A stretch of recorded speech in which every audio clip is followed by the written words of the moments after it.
Imagine waking up tomorrow with one goal. You have $10 billion sitting in your bank account, enough to buy almost anything in the world: a private island, a football club, a luxury hotel, even your own airline. But instead of buying any of those, you decide to purchase one of the largest cruise ships ever built. The deal closes. Your name is now painted across the side of a floating city nearly 400 meters long.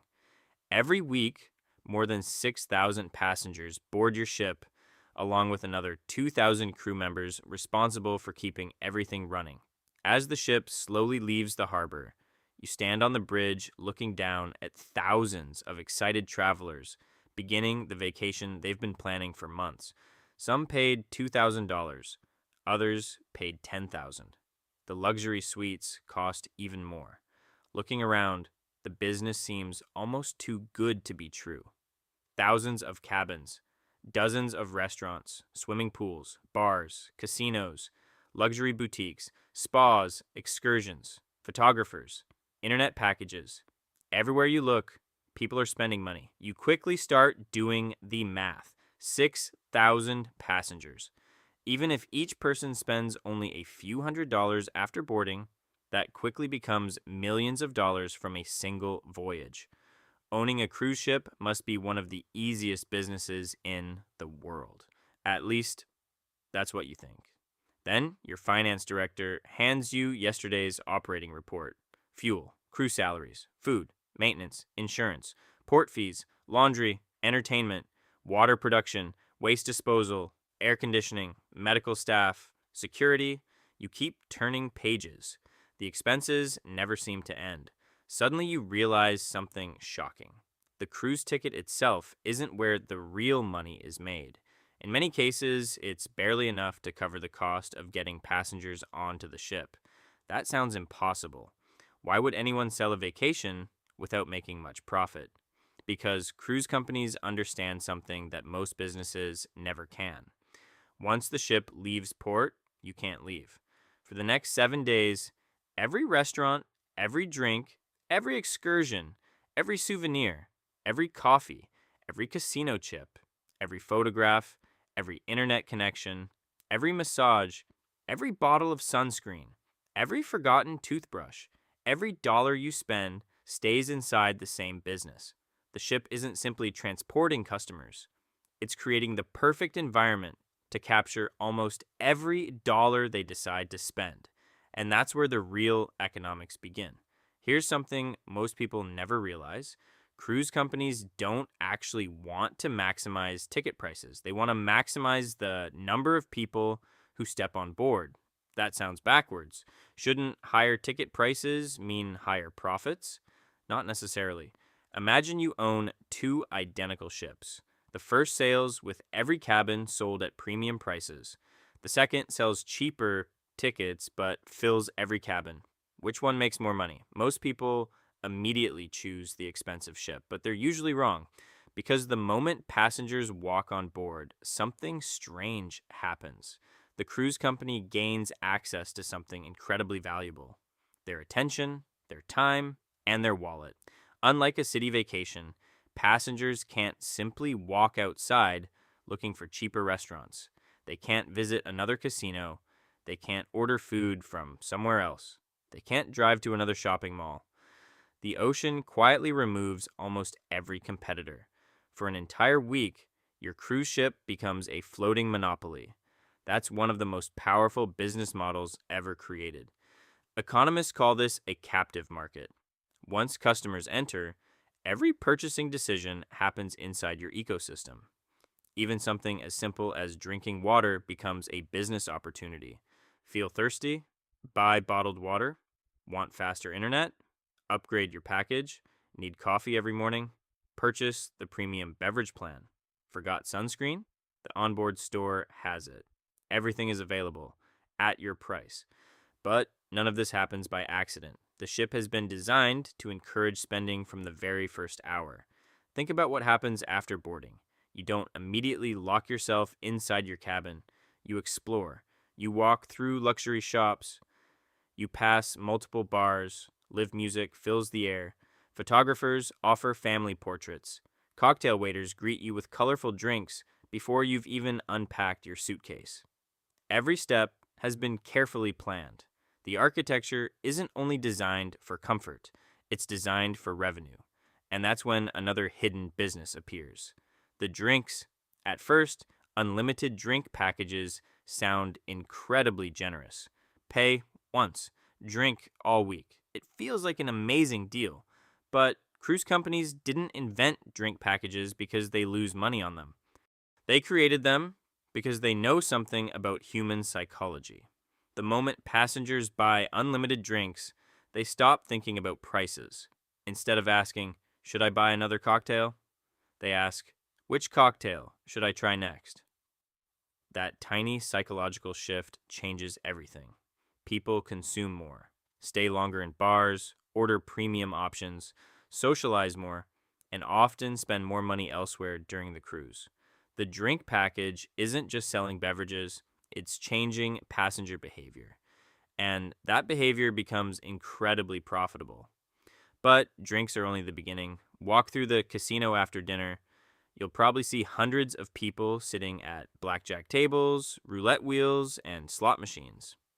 At first glance, it looks exactly like the casinos you'd find in Las Vegas, except for one enormous difference. The players can't simply leave. In a normal casino, someone can lose money, walk outside, and decide they're done for the night.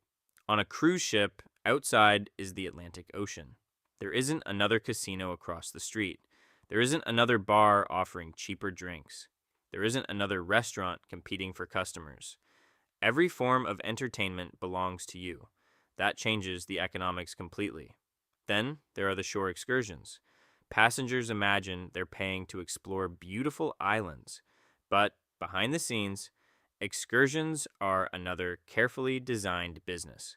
Some tours are operated directly by the cruise company. Others are run by local businesses that pay commissions for every customer the ship sends their way. Thousands of passengers step off the ship. Millions of dollars begin flowing through a single day of excursions. The ship never needed to own every business. It simply owns the customer relationship, and that's often far more valuable. The same thing happens with photography. Have you ever noticed photographers standing everywhere? When you board, before dinner, at formal nights, on the grand staircase, with the captain, next to tropical beaches. At first, it feels excessive. Then you realize something. The photographers aren't selling pictures, they're selling memories. The cost of taking one more digital photo is almost nothing, but passengers happily spend 30, 50, sometimes even hundreds of dollars buying moments they'll keep forever. The profit margins can be enormous. Then comes something almost nobody thinks about: the spa, massages, facials, luxury treatments. The equipment is already on board. The treatment rooms already exist. Every appointment simply fills another available hour. It's another business quietly operating inside the floating city. By now, you may be wondering something. If every part of the ship makes money, why don't cruise companies become incredibly rich? Because running a cruise ship is unbelievably expensive. Let's start with fuel. One large cruise ship can burn well over 100 tons of fuel every single day. That's before carrying a single passenger, before serving one meal, before selling one drink. Then comes food: 6,000 passengers, 2,000 crew members, breakfast, lunch, dinner, midnight snacks, desserts, fresh fruit, seafood, steaks, coffee, ice cream, every single day. A single buffet can serve tens of thousands of individual meals during one voyage. Most passengers never stop to think about where all that food comes from. Behind the walls, entire warehouse-sized kitchens operate around the clock. Thousands of ingredients are carefully tracked. Nothing can simply be ordered tomorrow. Once the ship leaves port, everything needed for an entire week must already be on board. If you underestimate demand, you run out. If you overestimate, thousands of kilograms of food become waste. Inventory management becomes one of the most difficult parts of the business. Then there's water.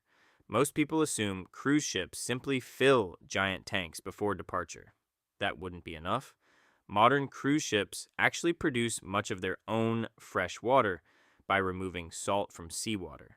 Every shower, every swimming pool, every sink, every toilet, every washing machine depends on enormous desalination systems operating day and night. Electricity creates another hidden challenge. A cruise ship is basically a floating city. Thousands of air conditioners, elevators, restaurants, theaters, ice machines, kitchens, pools, lighting, medical equipment, servers providing onboard internet. Everything consumes power. And unlike a city, there isn't a national electrical grid waiting nearby. The ship must generate every watt itself. Then there are the crew members. While passengers see smiling waiters and entertainers, behind the scenes, thousands of employees keep the city alive. Engineers, electricians, chefs, doctors, security officers, housekeepers, laundry workers, technicians, musicians, lifeguards, receptionists. Every one of them needs housing, food, medical care, training, transportation, salaries. Managing a cruise ship isn't just operating a hotel, it's operating a company with thousands of employees living together for months at sea. And despite all those costs, cruise companies continue building even bigger ships. Why? Because bigger ships don't simply carry more passengers. They spread fixed costs across more people. The bridge doesn't become twice as expensive because the ship carries twice as many passengers. Neither does the navigation system, or the engine control room, or many parts of the crew. As ships become larger, the cost per passenger often falls. Economists call this economies of scale. It's one of the biggest reasons cruise ships have become larger almost every decade. Then you realize something surprising. Cruise companies aren't really competing to build better ships. They're competing to build better spending environments, more restaurants, more attractions, more entertainment, more reasons to stay on board, more opportunities to spend. Because the longer passengers remain engaged, the more valuable every customer becomes. Eventually, you stop thinking of the cruise ship as transportation. You stop thinking of it as a hotel. You stop thinking of it as a vacation. Instead, you begin seeing exactly what it really is: a floating shopping mall, a luxury resort, a casino, a hotel, a restaurant district, an entertainment complex, a logistics operation, and a small city, all combined into one business. The ship doesn't make its fortune by crossing the ocean. It makes its fortune by controlling almost every dollar passengers choose to spend while they're crossing it. And once you understand that, you'll never look at a cruise vacation the same way again.